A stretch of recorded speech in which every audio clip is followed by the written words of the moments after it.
Hi hello welcome back to my channel వన్గులారమ్మ. అందరూ ఎలా ఉన్నారండి? బాగున్నారా? నేనైతే చాలా చాలా బాగున్నాను.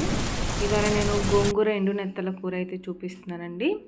చాలా కమ్మగా చాలా రుచిగా ఉంటుందన్నమాట. గోంగూర నెత్తలు ఇష్టపడిన వాళ్ళంటూ ఎవ్వరూ ఉండరండి. ఒక్కసారి నేను ఎలా చేస్తానో నా పద్ధతిలో చేసుకొని మీరైతే ట్రై చేయండి. గిన్నెలు గిన్నెలు అన్నం అయితే తినేస్తారండి, అంత కమ్మగా ఉంటుంది. ఇక నేను ముందుగా తలలు తీసేసిన నెత్తళ్ళు తీసుకొని, చూశారు కదా, ఇన్ని నెత్తళ్ళు తీసుకొని అవి శుభ్రంగా తలలన్నీ తీసేసుకోవాలండి. నీట్గా ఒలిచేసుకొని ఎడ్జెస్ అంతా మనకి క్లీన్ చేసేసుకొని అందులో ఒక గ్లాస్ వాటర్ అయితే వేసేసి నానబెట్టాలంటే 5 నిమిషాలు నానితే సరిపోతుందన్నమాట. అవి శుభ్రంగా క్లీన్ అవ్వటానికి మాత్రమే, లోపల ఇసుక ఏదన్నా ఉంటే పోవటానికి ఒక 5 నిమిషాలు నానబెడితే సరిపోతుంది. ఈ లోపల అవి నానే లోపల ఒక కడాయి పెట్టేసుకొని అందులో సరిపడా నూనె అయితే 5 నుండి 6 స్పూన్ల ఆయిల్ అయితే వేస్తున్నాను నేను. గోంగూర నెత్తలు కాబట్టి కొంచెం ఆయిల్ ఎక్కువే ఉండాలి. ఆ ఆయిల్ హీట్ అయ్యే లోపల నేనైతే నెత్తలు నీట్గా శుభ్రంగా క్లీన్ చేసుకున్నాను 1-2 సార్లు.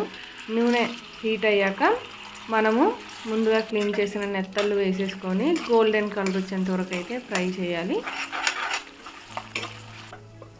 ఇలా ఫ్రై చేసిన నెత్తలను అయితే నూనె నుండి సపరేట్ చేసుకొని ఒక బౌల్లో అయితే పెట్టేయాలండి.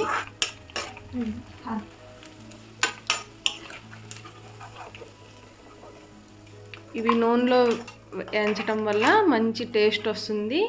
గోంగూరలు ఉడికేటప్పుడు విరిగిపోకుండా ముక్కలుగానే ఉంటాయి అన్నమాట, ఎక్కడ చిదురవదనమాట. అదే నూనెలో కొంచెం మెంతిపొడి, పసుపు అండి, అలానే మనం ముందుగా కట్ చేసుకున్న 2 ఉల్లిపాయలు అండి ఇవి, అలానే కొంచెం కల్లుప్పు కూడా వేసేసుకొని మనమైతే ఫ్రై చేద్దాం. అవి మంచి కలర్ వచ్చేంత వరకు ఫ్రై చేయాలి. ఉప్పు వేయటం వల్ల ఏంటంటే త్వరగా ఫ్రై అవుతాయి అన్నమాట. ఇలా ఫ్రై అయిన ఉల్లిపాయల్లో మనం ముందుగా కట్ చేసుకున్న 2 టమాటాలండి, 2 టమాటాలు వేసేసుకొని, గోంగూర పెట్టాం కదా, టమాటాలు వేసుకొని అవసరం లేదు, కానీ టమాటాలు వేస్తే కొంచెం రుచి ఎక్కువ ఉంటుందన్నమాట. ఇలా ఒక 5 నిమిషాలు అయితే ఉడికించాలన్నమాట మీడియం ఫ్లేమ్లో. ఇలా ఉడికిన దాంట్లో మనం ముందుగా నూరు పెట్టుకున్న అల్లం వెల్లుల్లి పేస్ట్ ఫ్రెష్దే వేయండి. అప్పటికప్పుడు నూరు వేసుకుంటేనే మంచి రుచి, వాసన, టేస్ట్ ఉంటుందన్నమాట. మీరు ఇట్లా నూరు వేసుకున్న అల్లం వెల్లుల్లి పేస్ట్ వేసి ఒక పచ్చి వాసన పోయేంత వరకు అయితే ఫ్రై చేసి, ఇక్కడ నేను 3 లేదా 4 స్పూన్ల కారం అయితే వేస్తున్నానండి. కారం గోంగూర పుల్లగా ఉంటుంది కాబట్టి కారం ఎక్కువే పడుతుంది. మీ రుచికి తగినట్టు మీరు ఎంత తినగలరో అంత కారం వేసేసుకోండి.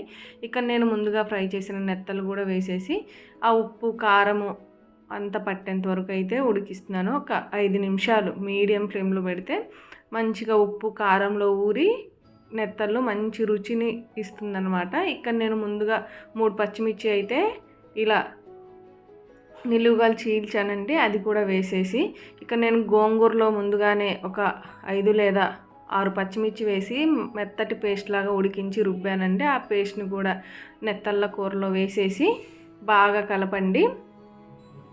బాగా కలిపిన దాన్ని మూత పెట్టేసి ఒక 5 నుండి 10 నిమిషాలండి మధ్య మధ్యలో కలుపుతూ మీడియం ఫ్లేమ్లో లేదా లో ఫ్లేమ్లో అడ్జస్ట్ చేసుకుంటూ మనం ఈ కూరను అయితే ఉడికించాలండి. మరో 5 నిమిషాలు ఉడికిస్తే మన కూర రెడీ అయిపోతుందన్నమాట. ఇది 1, 2 లేదా 3 రోజులు అయితే నిలువ ఖచ్చితంగా ఉంటుందండి, పాడవ్వనే అవ్వదన్నమాట. మనం ఫ్రిడ్జ్లో స్టోర్ చేసుకుంటే ఎక్కువ రోజులు కూడా ఉంటుందండి. చాలా చాలా రుచిగాను కమ్మగా ఉంటుందన్నమాట. వేడివేడి అన్నంలో ఈ నెత్తళ్ళ కూర వేసుకొని ఒక్కసారి అయితే మీరు ట్రై చేయండి. నిజంగా అండి చాలా ఇష్టపడతారు. కొంచెం ఆయిల్ ఎక్కువే పడుతుందండి గోంగూర నెత్తళ్ళు కాబట్టి, మాత్రం ఆయిల్ ఉంటేనే మనం తినడానికి మంచి రుచి ఉంటుందన్నమాట. ఖచ్చితంగా మీరైతే ట్రై చేసి మీకు ఎలా కుదిరిందో కామెంట్ చేయండి. ఎవరైనా కొత్తగా మన ఛానల్ని చూస్తుంటే లైక్ చేయండి, షేర్ చేయండి, సబ్స్క్రైబ్ చేయండి. చూసిన వీడియో వెళ్ళిపోకుండా తప్పకుండా అయితే ఒకసారి అయితే లైక్ చేసి వెళ్ళండి. Thank you so much.